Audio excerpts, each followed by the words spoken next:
आज बच्चों के माँ बाप ही नहीं बल्कि देश का सर्वोच्च न्यायालय भी इस बात पर चिंतित है कि इंजीनियरिंग की तैयारी कर रहे व मेडिकल की तैयारी कर रहे बच्चों में आत्महत्या की दर इतनी अधिक क्यों है। आखिर वे तनाव कौन से हैं जिनके कारण बच्चों को इसके लिए मजबूर होना पड़ता है, आत्महत्या जैसे काम के लिए। उनकी मानसिक स्थिति क्या होती है कि वो आत्महत्या तक पहुँचते हैं, क्यों पहुँचते हैं। और ये बात तो अलग है कि जो आत्महत्या की दर है वो तो अपनी जगह है, लेकिन इसके अलावा ये दबाव कुछ बच्चे ऐसा भी है जो झेल रहे हैं लेकिन आत्महत्या नहीं कर रहे हैं, वो इस आंकड़े में नहीं शामिल हैं। वो अब आत्महत्या के बॉर्डर लाइन पे पहले खड़े हैं और उस तरफ बढ़ रहे हैं। तो ये क्या चीज़ है, ये क्यों है कि वो आत्महत्या की तरफ बढ़ रहे हैं। वो कौन से दबाव हैं, उन दबाव को हटाना भी ज़रूरी है। देखिए, ऐसा है कि हमारे शास्त्रों में ये कहा गया है कि इसका हल यहाँ से मिलेगा कि हमारे शास्त्रों में कहा गया है कि आत्मज्ञान शब्द जो है ये सर्वश्रेष्ठ ज्ञान कहा माना जाता है। आत्मज्ञान का अर्थ होता है कि हम अपने को जानें, अपनी योग्यताओं को पहचानें और हमारे अंदर क्या गुण है, हम किस तरफ जा सकते हैं, इसका बारीकी से विश्लेषण कर वहाँ तक पहुँच जाएं। ये सर्वोच्च ज्ञान है, अपने को जानना। और गुरु शब्द का जो अर्थ है, गु माने अंधकार और रु माने दूर करने वाला। तो गुरु का कर्तव्य है कि वो अंधकार से हमें दूर करे और हमें हमारी पहचान हमसे कराए कि हम क्या हैं, हमारे अंदर क्या गुण हैं। हम एक अच्छे कलाकार बन सकते हैं, कि हम एक अच्छे शिक्षक बन सकते हैं, कि हम एक अच्छे वैज्ञानिक बन सकते हैं, कि हम एक अच्छे चिकित्सक बन सकते हैं, कि हम एक अच्छे खिलाड़ी बन सकते हैं। और ये पहचान करा देने मात्र से ही वो व्यक्ति जो है अपने लक्ष्य की ओर बहुत तेजी से चला जाता है, जब उसको उसकी पहचान हो जाती है कि वो किस क्षेत्र में आगे है। जैसे कि अमिताभ अगर कहीं जॉब कर रहे होते तो वो जॉब ही करते रहते, महानायक नहीं बनते। अब्दुल कलाम अगर पायलट हो गए होते तो वो पायलट ही रहते, तो एक महान वैज्ञानिक न बन पाते। तो इस तरह से बहुत सारी चीज़ें होती हैं कि हमें अपने को पहचानने की ज़रूरत पड़ती है कि हम क्या हैं।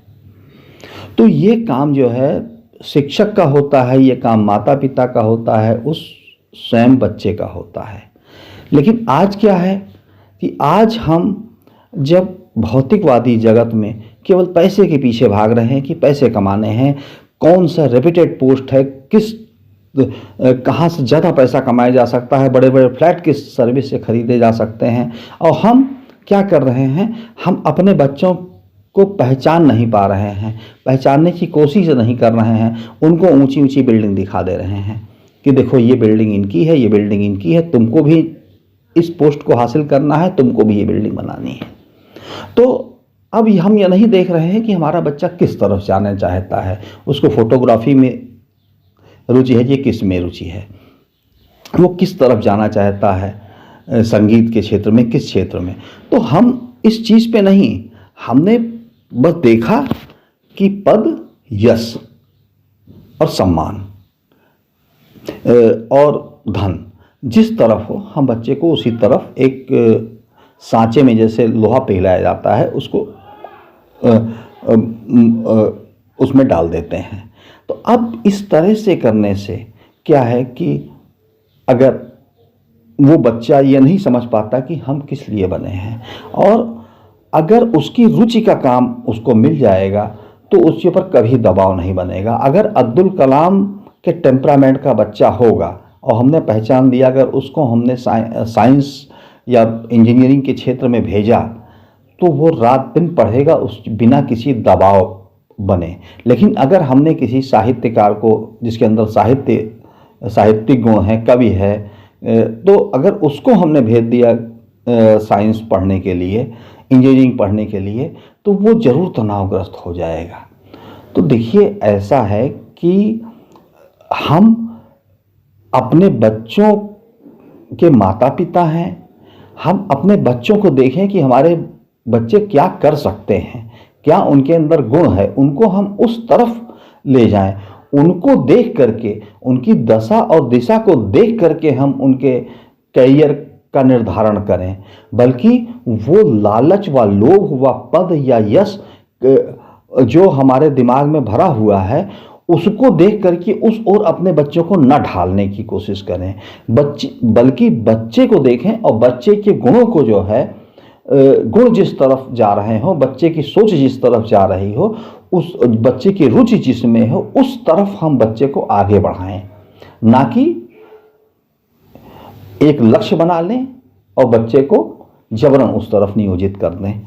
और यह तो एक पक्ष हुआ कि बच्चे को अगर उसकी रुचि के विषय मिलेंगे, रुचि का कार्य मिलेगा, तो वो कार्य करता भी जाएगा, उसको मतलब तनाव भी नहीं होगा।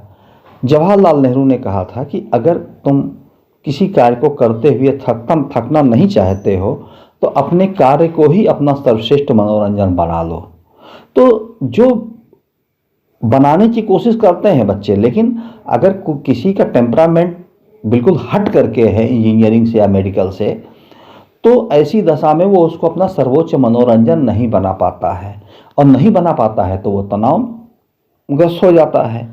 और फिर जितने आत्महत्या किए हैं वो तो एक संख्या है, लेकिन इसके अलावा कितने बच्चे अभी उस आत्महत्या जैसी चीज़ें सोच रहे हैं, लेकिन अभी वहाँ तक पहुँचे नहीं हैं, या अभी वो जान भी नहीं रहे हैं कि हमारे अंदर ये चल रहा है, वो तो दबाव में है। तो ये चीज़ें जो हैं यहाँ से तय होंगी कि हम उनको उनकी रुचि की चीज़ दें, जिससे वो उसको अपना मनोरंजन बना करके बिना थके, बिना तनावग्रस्त हुए उस क्षेत्र में आगे बढ़ सकें। ये तो एक पहलू था। दूसरा पहलू ये है कि ठीक है, अगर उनकी रुचि का भी विषय है तो इस तरह से अध्ययन होना चाहिए, इस तरह से पढ़ाई होनी चाहिए। ये शिक्षकों का या जो संस्थान है उनका दायित्व है कि वो उस चीज़ को बच्चों को इस तरह से बताएं, कि इस तरह से उनको शिक्षा दें कि उन पर तनाव ना हो, उनकी ग्रेडिंग ना करें, उन पे एक तनाव ना बनने दें कि तुम कमतर हो, वो बेहतर है। और शिक्षा ज्ञान देने के लिए होती है, रैंकिंग के लिए नहीं होती है। ठीक है, रैंकिंग से आगे आदमी अपना कैरियर, जिसकी रैंकिंग जो जिस अच्छा ज्ञानी है वो अच्छे का और ऊंचाई से सोचेगा, जो कम ज्ञानी है वो थोड़ा सा लोअर लेवल पे सोचेगा। तो हमें ज्ञान देना है, हमें मतलब ज्ञान देना है, उनको परिचित कराना है, उनको टार्चर नहीं करना है कि तुम कम सीखे, तुम ज़्यादा सीखे। उनको जितना आप सिखा पाएँ उतना सिखाएं और उनके ऊपर दबाव ना आने दें। गुरु का ये भी दायित्व है, गुरु अंधकार दूर करने वाला। मतलब आप अगर यही नहीं है कि आप केवल उनको पढ़ा रहे हैं, इंजीनियरिंग ही पढ़ा रहे हैं। ये कहा जाता है कि जैसे कि एक वाईफाई होता है, अगर वो सही कनेक्ट हो गया तो जो है तो डाटा बहुत तेज ट्रांसफ़र होता है। तो वैसे शिक्षक होता है, शिक्षक केवल वही नहीं होता है कि जिसको विषय का ज्ञान हो। शिक्षक वह होता है कि जो बच्चे को पढ़ सके, ज्ञान भी हो और बच्चे को भी पढ़ सके। हर बच्चा एक शिक्षक के लिए एक अलग किताब होता है, एक अलग उसका आईडी पासवर्ड होता है उसकी वाईफाई का, और जब वो सही आईडी पासवर्ड, सही कनेक्टिविटी बनती है तो सारा डाटा ट्रांसफ़र होने लगता है। तो ये शिक्षक को गुरु के रूप में अवतरित होना होगा और अपने कोर्स के साथ साथ, अपनी किताबी ज्ञान के साथ साथ उसको जो बच्चा है वो भी एक किताब है, जो स्टूडेंट है उसका वो भी एक किताब है। उसकी भी चाबी को, उसके भी ताला जो लगा हुआ है उसको खोलना होगा उसको, और तभी जो है वो सही तरीके से उसको ज्ञान दे पाएगा।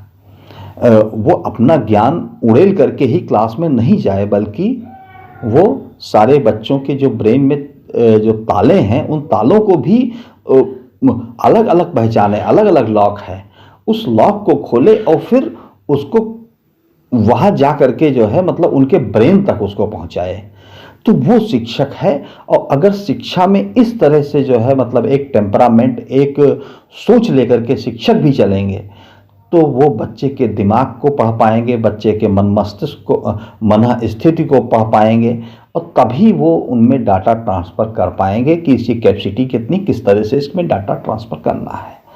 और देखिए, मनुष्य का मस्तिष्क है वो, तो उसकी अनंत शक्तियाँ हैं। कभी वो खुद नहीं समझ पाता है, कभी दूसरे नहीं समझ पाते हैं।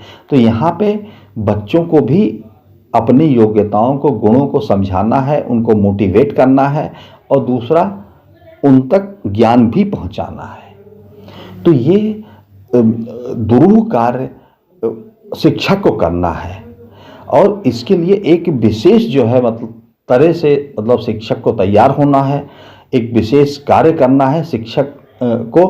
क्योंकि शिक्षक वही नहीं कि जो केवल क्लास में जाए, अपने ज्ञान की उल्टी करके चला आए और उसकी और बच्चों के पल्ले पड़े ना, या बच्चे मुंह धर कर लें। तो शिक्षा विवस्त्रता नहीं है, शिक्षा भयानक नहीं है, बल्कि शिक्षा एक मतलब सुंदर और सलोना सा एक प्रक्रिया है, सलोनी सी एक प्रक्रिया है। उस प्रक्रिया सुंदर सा है, जिसमें आकर्षण है, मनमोहक है। तो अगर शिक्षक बच्चों के मस्तिष्क की ताली खोल देगा और लॉक खोल पाएगा, तो बच्चे जो हैं उस मनमोहक शिक्षा को ग्रहण कर पाएंगे। नहीं तो वो भयानक शिक्षा को जो टीचर ने उल्टी की है, उसको मन बिचका करके खाना पड़ेगा और उनको ग्रहण करना पड़ेगा, और उसी ग्रहण करने में उस भयानकता को वो जो है तनाव में भी आएंगे, आत्महत्या भी करते रहेंगे। अब ये तो हो गया शिक्षकों का। दूसरा अभिभावकों का, जैसे कि पहले भी बताया कि बच्चों के मनोमस्तिष्क को पढ़ना भी ज़रूरी है, और लगातार अपने बच्चों पे निगाह भी रखें, क्योंकि वो किशोर हैं। किशोरावस्था में ही बच्चे जो है में बहुत बड़ा चेंज होता है, उनकी सोच में चेंज होता है।